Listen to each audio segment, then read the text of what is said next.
Hello everyone, मैं सुप्रिया आप सभी को Supriya education hub YouTube channel पे स्वागत करती हूँ।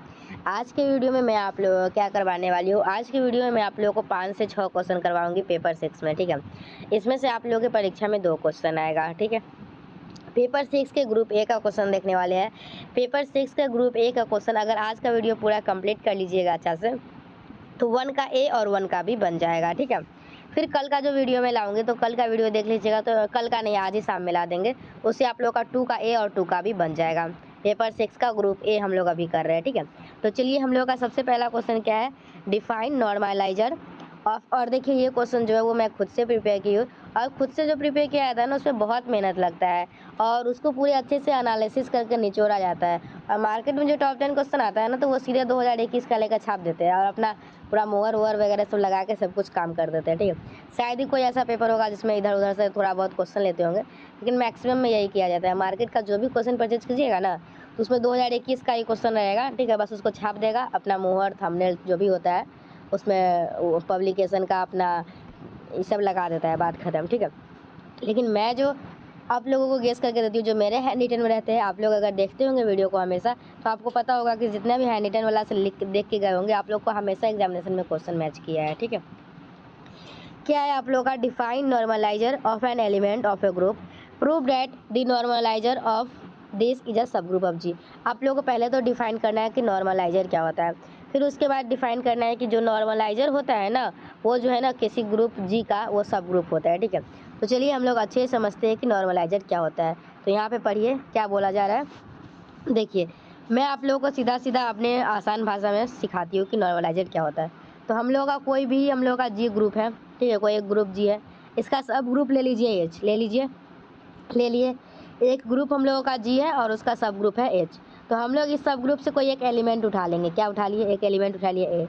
अगर ए जो है ना ए क्या करेगा, जी में जितने भी ए जो है ना ए जिस जिसके साथ कम्यूट करेगा, ठीक है, जी के एलिमेंट के साथ जिस जिसके साथ कम्यूट करेगा ना वह आप लोग का नॉर्मलाइजर हो जाता है। मतलब कहने का मतलब है, कम्यूट कहने का मतलब है कि जी का कोई एलिमेंट ले लीजिए एक्स है, तो अगर आप लोग का ए इंटू एक्स बराबर है एक्स ए के, तो हम लोग क्या बोलेंगे कि एक्स जो है, तो हम लोग क्या बोलेंगे कि हाँ ये इसमें नॉर्मलाइजर है। ठीक है, ठीक है, तो हम लोग का ए जो ए एलिमेंट है, ग्रुप में बहुत सारे एलिमेंट होंगे। मान लीजिए कि ग्रुप में x1 x2 x3 है, तो अगर ए एक्स के साथ कम्यूट करा है तो A x1 equal to x A two है, एक्स ए टू है तो एक्स ए नॉर्मलाइजर का एलिमेंट हो जाएगा। अगर ए x2 इक्वल टू x2 ए है तो x2 हम लोग का नॉर्मलाइजर का एलिमेंट हो जाएगा। ठीक है, मतलब वैसे सभी एलिमेंट्स जो ए के साथ कम्यूट करेंगे ना वो आप लोगों के नॉर्मलाइजर हो जाएंगे। तो यहाँ पे देखिए डेफिनेशन किस प्रकार से समझाया गया है, ये समझिए। एच बी या subgroup of a group G, H हम लोग का एक सब ग्रुप है ग्रुप जी के, and let a belongs to H, और हम लोग मान लेते हैं क्या ए जो है वो एच में बिलोंग कर रहा है। Then the normaliser of a in H, ठीक है, तो जो नॉर्मलाइजर होगा ना ए का, ठीक है, then the normaliser of a in H, जो नॉर्मलाइजर होगा आप लोगों का ए इन एच में, वो क्या होगा, the set of all elements of G, तो जी के सारे एलिमेंट्स का सेट बनाएंगे विच कम्यूट्स विथ ए। तो जी में बहुत सारे एलिमेंट होगा, x1 होगा, x2 होगा, x3 होगा, तो अगर ए x1 के साथ कम्यूट करा है तो ए x1, फिर हम लोग का x2 के साथ करा है तो ए x2, इस तरीके से जितने भी एलिमेंट्स होंगे ना x1 x2 x3 सारे का सेट बना लेंगे, वही हम लोग का नॉर्मलाइजर कहलाएगा। ठीक है, समझ में आया नॉर्मलाइजर क्या होता है। तो नॉर्मलाइजर होता है हम लोग का एक जी एलिमेंट्स है, जी में हम लोग का कुछ एलिमेंट्स है, मान लीजिए x1 है, x2 है, x3 है, इस तरीके से, और एक हम लोग का एच सब ग्रुप है उसमें एक एलिमेंट लिए ए। तो ए जिस जिसके साथ कम्यूट करेगा ना सभी को एक साथ लिख लेना है और उसी का सेट बना लेना है, और वही हम लोग का नॉर्मलाइजर कहलाएगा। और किताबी भाषा में तो डेफिनेशन लिखा ही हुआ है कि H be a subgroup of group G and let a belongs to H, then the normaliser of A in then the normalizer of A in H is the set of all elements of G is set of all elements of G which commutes with A, ठीक है, is the set of all elements of G which commutes with A। ठीक है, चलिए, normaliser of a in symbolically denoted by N a, और हम लोग जो normaliser ए का नॉर्मलाइजर है उसको हम लोग कैसे डिनोट करेंगे, एन ए, और एन ए जो होगा वो कैसे होगा, एन ए जो होगा equal to x belongs to होगा जी का, एक्स जो लेंगे हम लोग जी से, जिसमें ए एक्स बराबर एक्स ए का होना चाहिए, मतलब ये कम्यूटेटिव प्रॉपर्टी को सेटिस्फाई करना चाहिए। ठीक है, डेफिनेशन तो समझ गए, कोई दिक्कत परेशानी नहीं है। चलिए प्रूफ देखिए, हम लोगों के पास है normaliser of A, normaliser of A क्या होता है, एक्स बिलोंग्स टू जी, जहाँ पे आप लोग का ए एक्स बराबर होगा एक्स ए के। तो मान लेते हैं क्या कि अगर हम लोगों को प्रूफ करना है ना, किसे क्या प्रूफ करना है कि हम लोगों का नॉर्मलाइजर जो है ना, नॉर्मलाइजर ऑफ ए वो सब ग्रुप है, ठीक है। वो क्या है, सब ग्रुप है, किसी भी ग्रुप जी का नॉर्मलाइजर ए है वो सब ग्रुप है। तो देखिए आप लोग सेकेंड ईयर में पढ़े थे सब ग्रुप का नेसेसरी और सफिशिएंट कंडीशन। क्या था कि अगर आप लोग का एक्स बिलोंग कर रहा है उसमें और जी में, और वाई भी बिलोंग कर रहा है जी में, तो अगर x into y inverse belong करेगा ना, तो हम लोग बोलते थे क्या, इसे ये सब ग्रुप है, ठीक है। तो ठीक उसी प्रकार से हम लोग इसमें लेके चलेंगे x1 और x2 बिलोंग करा है Na में, और लास्ट में दिखा देंगे क्या x1 इंटू x2 का इन्वर्स बिलोंग करा है Na में। तो हम लोग बोलेंगे कि हाँ Na जो है वो क्या है, वो हम लोगों का सब ग्रुप है, ठीक है। चलिए हम लोग सबसे पहले लिखेंगे लेट, पहले भी हम लोग का नॉर्मलाइजर का जो डेफिनेशन था वो लिख लिए, फिर लिखेंगे late x1 x2 belongs to Na। क्या लिखेंगे, x1 x2 belongs to Na। x1 x2 जो है वो कहाँ बिलोंग कर रहा है, Na में बिलोंग कर रहा है। तो अगर x1 Na में बिलोंग कर रहा है नॉर्मलाइजर के सेट में, मतलब ये पक्का ए के साथ कम्यूटेटिव ग्रुप को कम्यूटेटिव लॉ को सेटिस्फाई कर रहा होगा, मतलब ए x1 बराबर होगा x1 A के। x2 भी बिलोंग कर रहा है नॉर्मलाइजर ऑफ ए में, मतलब ये भी जो है वो कम्यूट करेगा, तो मतलब ए x2 बराबर हो जाएगा x2 A। यहाँ तक समझ में आ गया। चलिए अब सबसे पहले हम लोग क्या दिखाएंगे, हम लोग सबसे पहले दिखाएंगे क्या कि x2 इनवर्स जो है ना वो बिलोंग कर रहा है नॉर्मलाइजर ऑफ ए में, ठीक है। तो हम लोगों को सबसे पहले क्या दिखाना है, हम लोग को पहले दिखाना है x2 इनवर्स जो है वो बिलोंग कर रहा है नॉर्मलाइजर ऑफ ए में। तो हम लोग क्या हम लोग के पास इक्वेशन 2 को लेकर चलिए चलते हैं। क्या लिखा हुआ है, a(x2) बराबर x2 है। तो हम लोग क्या करेंगे, राइट में मल्टीप्लाई करेंगे, हम लोग क्या करेंगे दोनों तरफ से, ठीक है, दोनों तरफ से x2 इन्वर्स से मल्टीप्लाई करेंगे। क्या करेंगे, x2 इन्वर्स से दोनों तरफ से मल्टीप्लाई करेंगे दोनों में। तो देखिए x2 यहाँ ax2 था, यहाँ x2 था, इधर भी x2 इन्वर्स से मल्टीप्लाई किए और इधर भी x2 इन्वर्स से मल्टीप्लाई किए। अब हम लोग क्या करेंगे, एसोसिएटिव प्रॉपर्टी लगाएंगे, मतलब x2 इन्वर्स ए को इधर रखेंगे और x2 इन्वर्स को इधर लिख लेंगे, फिर इसमें भी कम्यूटेटिव प्रॉपर्टी लगाएंगे, ठीक है। और हम जो लोग जानते हैं कि x2 और x2 इन्वर्स आइडेंटिटी के बराबर होता है, तो आइडेंटिटी मतलब 1 होता है, तो ये हम लोगों का 1 के बराबर हो गया, ई के बराबर हो गया, ठीक है। ये इसका 1 मतलब ई के बराबर हो गया और सिर्फ ये टर्म बचा, और इसमें भी ये 1 के बराबर हो गया, सिर्फ ये टर्म बचा। यहाँ पे क्या आ गया, x2 inverse a equal to a x2 inverse, मतलब यहाँ x2 इन्वर्स जो है वो कम्यूटेटिव लॉ को सेटिस्फाई कर रहा है, मतलब x2 इन्वर्स जो है वो हम लोग का नॉर्मलाइजर ऑफ ए का एलिमेंट होगा। नॉर्मलाइजर ऑफ ए का एलिमेंट वही होगा जो ए के साथ कम्यूट करेगा, मतलब A of B equal to B of A जो प्रॉपर्टी है ना उसको सेटिस्फाई करेगा।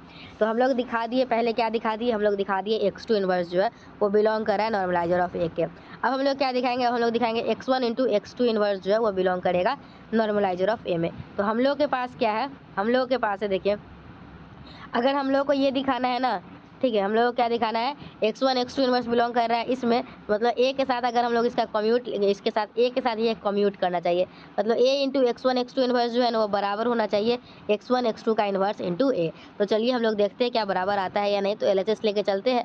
तो ए इंटू x1 x2 का इन्वर्स, तो हम लोग क्या करेंगे, एसोसिएटिव प्रॉपर्टी लगा के ये दोनों को साथ में रखेंगे, इसको अलग कर लेंगे। अगर ए x1 है तो ये x1 ए के बराबर लिख सकते हैं, क्योंकि जो x1 है वो नॉर्मलाइजर ऑफ ए का एलिमेंट है, तो नॉर्मलाइजर ऑफ ए का एलिमेंट है तो वो कम्यूटेटिव लॉ को सेटिस्फाई कर रहा होगा। तो यहाँ हम लोग x1 ए लिख लेंगे और यहाँ x2 इन्वर्स है, यहाँ x1 है, फिर एसोसिएटिव लॉ लगा के ये दोनों को साथ में कर देंगे, ठीक है। एसोसिएटिव लॉ तो आप लोग समझते होंगे ना। चलिए तो हम लोग का ये आ गया, फिर हम लोग क्या करेंगे, अगर ए x2 इन्वर्स है, x2 इन्वर्स भी नॉर्मलाइजर ऑफ ए का एलिमेंट है, तो हम लोग ए इंटू x2 इन्वर्स को लिख सकते हैं x2 इन्वर्स इंटू ए, तो हम लोग यहाँ पे ये लिख सकते हैं। फिर ये दोनों को एसोसिएटिव लगा के ये दोनों को साथ में कर देंगे, ये अलग कर देंगे, ठीक है, इसको अदर भेज देंगे। तो यहाँ पे देखिए ये A into this equal to this into A, मतलब ये x1 x2 इन्वर्स जो है वो कम्यूटेटिव लॉ को ए के साथ सेटिस्फाई कर रहा है, कम्यूटेटिव लॉ को, तो हम लोग बोलेंगे x1 x2 का इन्वर्स बिलोंग करेगा नॉर्मलाइजर ऑफ ए में, ठीक है।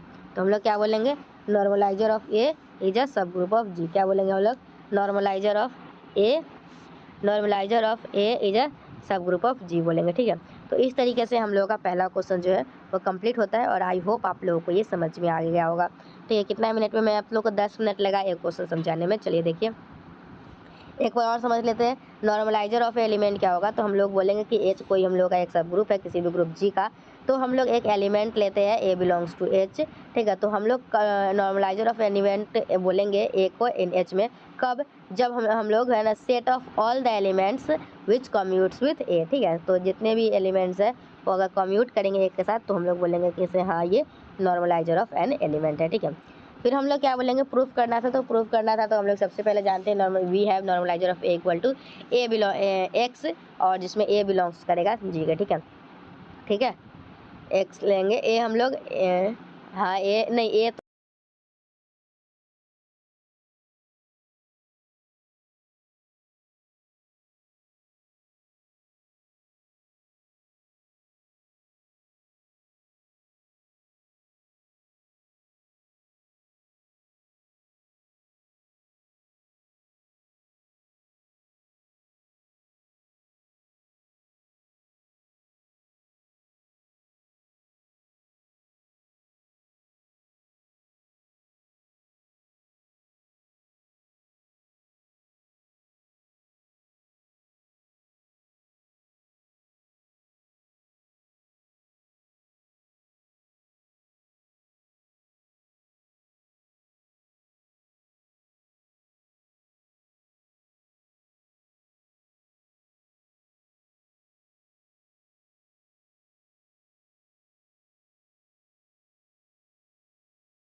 चलिए देखिए, हम लोग पहला क्वेश्चन कर लिए हैं ना, अच्छे से समझ में आ गया आपको।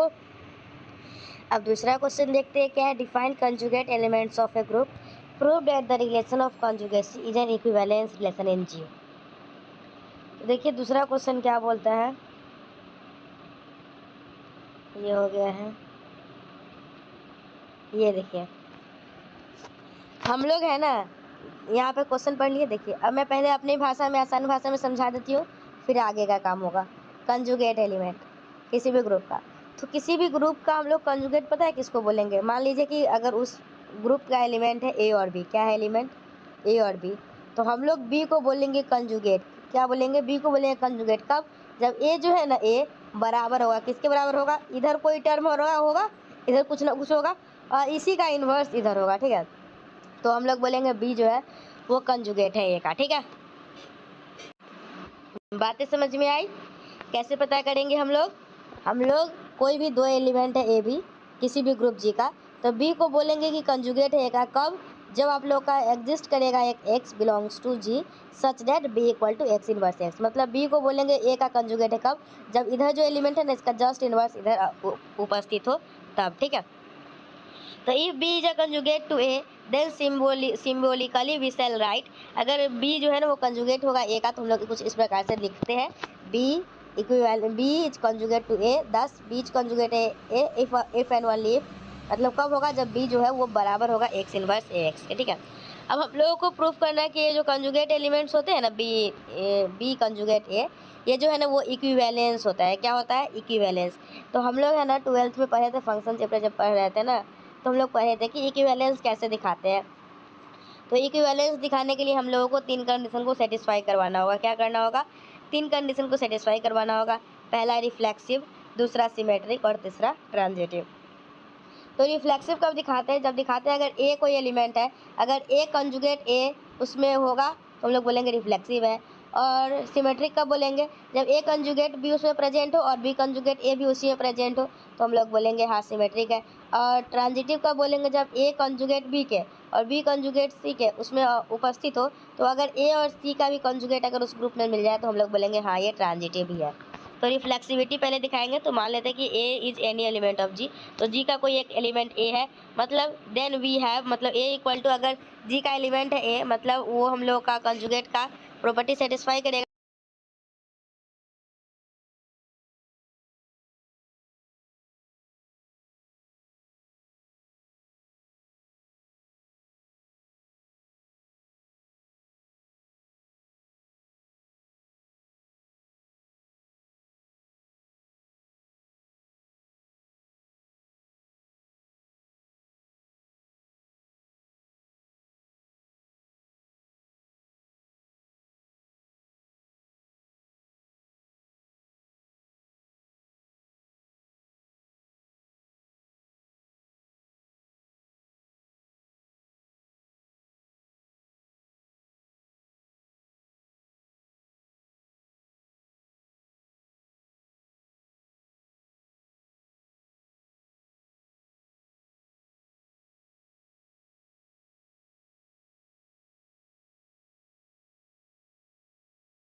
तो चलिए हम लोग इसको प्रूफ कर लेते हैं। क्या प्रूफ करना है? सो डैट एवरी सब group of an abelian group is normal.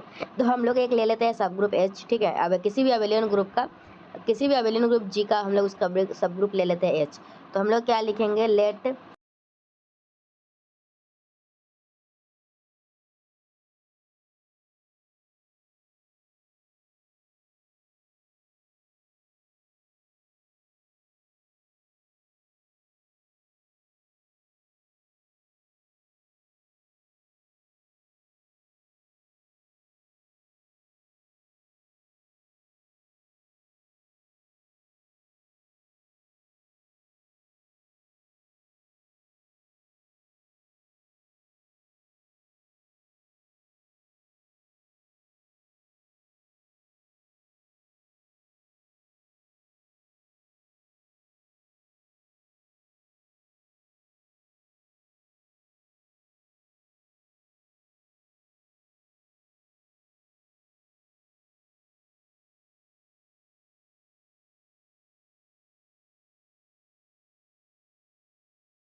चलिए आज हम लोग पेपर 6 का ग्रुप ए का वीवीआई क्वेश्चन कर रहे हैं, जिसमें पहला का ए, पहला का बी मैं करवा दी, दूसरा का ए करवा दी। अब हम लोग देखेंगे दूसरा का बी मान लीजिए, ठीक है, या फिर कैसे भी नंबर ले लीजिए, क्वेश्चन से मतलब है ना। A state and prove class equation for a finite group of G. तो चलिए अब हम लोग क्लास इक्वेशन देख लेते हैं, ठीक है। ये सब कर लिए हुए हम लोग, अब कॉपी में लिख लीजिएगा, एग्जाम के दिन रिविजन करके चले जाइएगा। चलिए देखिए क्लास इक्वेशन क्या कहता है। स्टेटमेंट क्या है कि if G be a finite group, हम then O G equal to क्या है? If G be a finite group then O G equal to है आप लोगों का summation of O G divided by O of N A, ठीक है। मतलब ऑर्डर ऑफ ग्रुप जो है ना वो बराबर होता है, ऑर्डर ऑफ ग्रुप जो है वो बराबर होता है, किसके? सेंटर का देना चाहिए था, order of G divided by order of normalizer का। Right the where the summation is taken over an element of इस क्लास। चलिए प्रूफ देखेंगे तो we know that the relation of conjugacy is an equivalence relation on G. हम लोग जानते हैं जो रिलेशन ऑफ कंजुगेसी होता है ना, जो आप लोग अभी थोड़ा देर पहले पहला क्वेश्चन में देखे थे कंजुगेट एलिमेंट का, उसी को हम लोग बोलते हैं रिलेशन ऑफ कंजुगेसी, अगर उसमें कोई रिलेशन सेटिस्फाई होता है तो वही जो हम लोग का था ना वो इक्विवेलेंस रिलेशन होता है, हम लोग जानते हैं। तो hence this relation hence this relation partition G into disjoint equivalence classes. मतलब अगर कोई इक्विवेलेंस रिलेशन है ना तो उसको हम लोग जो पार्टीशियन बनाएंगे ना, पार्टीशियन क्या बनाएंगे? पार्टीशियन बनाएंगे ना, तो वो जी वो है ना इक्विवेलेंस क्लासेज बनेगा, ठीक है। फिर अगर हम लोग the union of all this classes is equal to G, हम लोग मान लेते हैं क्या कि जितने भी क्लासेज बनाए ना इक्विवेलेंस क्लासेज, वो सभी का यूनियन जो है हम लोग का किसके बराबर होगा? जी के बराबर होगा। तो मान लीजिए सी ए, सी बी, सी सी, ये है ना कंजुगेट एलिमेंट है ए बी सी का, ठीक है। तो हम लोग जी कैसे आएगा? दिया आएगा, सभी का यूनियन ले लेंगे तो C A union C B union C C, इस तरीके से। तो अब हम लोग क्या करेंगे? सभी का ऑर्डर ले लेंगे, तो ऑर्डर ऑफ जी सब में ऑर्डर लगा दिए, तो order of C A small C A बराबर हो गया कैपिटल सी ए के, इस तरीके से हम लोगों का आ गया। और इसको हम लोग डिनोट कर सकते हैं समेशन ऑफ सी ए से, क्या डिनोट करते हैं, समेशन ऑफ सी ए से। अच्छा यहाँ पे ये ऑर्डर ऑफ जी नहीं लिखा हुआ है, ऑर्डर ऑफ सी ए लिखा हुआ है, ठीक है यहाँ पे। और सॉरी क्या हो गया, हाँ यहाँ पे ऑर्डर ऑफ सी ए लिखा हुआ है ये वाला, पर सी ए। चलिए तो यहाँ पे क्या आ गया, ऑर्डर ऑफ सी ए जो है वो किसके बराबर आ गया, मतलब कि सी ए ये आ गया। अब हम लोग को प्रूव करना है क्या है, O C A equal to O G by N A. तो let G be a finite group, G एक फाइनाइट ग्रुप है and A belongs to G. तो हम लोग नॉर्मलाइजर ऑफ ए निकालेंगे। तो नॉर्मलाइजर ऑफ ए कैसे होता है, जो कम्यूटेटिव लोग को सेटिस्फाई करता है, मतलब एक्स बिलोंग्स टू जी, जहाँ पे ए एक्स बराबर होगा एक्स ए के, और सी ए मतलब कंजुगेट, कंजुगेट किसके बराबर होगा, X inverse A X, X जिसमें एक्स बिलोंग करेगा जी में, और एम क्या हो जाएगा, normalizer of A into X, मतलब the set of all light को set of normalizer in G. तो हम लोग एक फंक्शन डिफाइन करेंगे एम से लेके सी ए तक, सच डेट कुछ इस प्रकार से वी है, हम लोग इसको लेकर चलेंगे, और यहाँ से आगे आ जाएगा 1 1 मैपिंग आ जाएगा, फिर 1 2 मैपिंग आ जाएगा, ठीक है। और फिर हम लोग क्या लिखेंगे, जो ऑर्डर ऑफ कंजुगेट एलिमेंट हो जाएगा वो डिस्टिंक्ट राइट को सेट हो जाएगा एन ए में जी में, और वो से इंडेक्स ऑफ एन ए इन जी। और इस तरीके से हम लोग का ये थ्योरम प्रूफ होता है, ठीक है। ये हम लोग इक्वेशन 1 से इसको प्रूफ कर देंगे, यही प्रूफ करना था हम लोगों को, ठीक है। तो इस तरीके से हम लोग का क्लास इक्वेशन कंप्लीट हुआ, और इस वीडियो में यहीं तक रहने देते हैं, हम थक गए, अब हम मेरे से नहीं होगा, करवाऊँगी आप लोगों को फिर से, मैं एक और वीडियो लेके आऊँगी। हम लोग जो है ना क्लास इक्वेशन तक कर चुके हैं इस वीडियो में, यहीं तक। अब हम लोग मिलेंगे नेक्स्ट वीडियो में, till then bye. And class equation तक हो गया, और ये जो है ना prove that order of group 9 is अवेलेबल, ये अभी 1922 वाला में आता, तो इसको छोड़ ही देंगे। अब बचा सेंट्रलाइजर ही ना, सेंट्रलाइजर एक समझ लेना है, ठीक है, और सेंटर ऑफ ए ग्रुप समझ लेना है, और ये वाला 3 क्वेश्चन बाकी है, 3 क्वेश्चन हम लोग नेक्स्ट वीडियो में करेंगे। Till then bye and thank you, and thanks for watching my video.